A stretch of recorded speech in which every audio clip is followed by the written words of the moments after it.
গতকাল রাত্রে night duty করার সময় এএসআই উত্তম কুমার পাল ও তার সহকারী কর্মীরা দেখতে পান একটি বিরল প্রজাতির প্যাঁচা প্রচণ্ড ঠান্ডায় অসুস্থ হয়ে পড়েছে। তড়িঘড়ি প্যাঁচাটিকে উদ্ধার করে থানায় নিয়ে আসা হয়। পরে বন দপ্তরকে খবর দেওয়া হয়। আজ সেই প্যাঁচাটিকে উদ্ধার করে নিয়ে গেল কাটোয়া বন দপ্তরের আধিকারিকরা।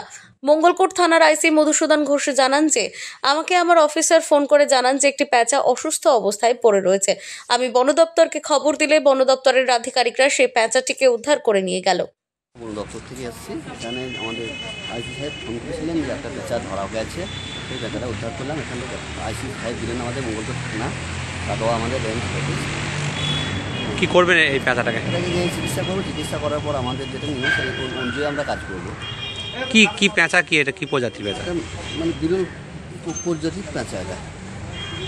পেঁচাটাকে আমরা উদ্ধার করা হলে এখান থেকে, তাহলে আমরা গিয়ে চিকিৎসা করবো। চিকিৎসা করার পরে আমরা একে মানে আমাদের হেফাজতে রাখা হবে। মঙ্গলকোট থেকে আমিরুল ইসলামের রিপোর্ট, আনন্দ বার্তা।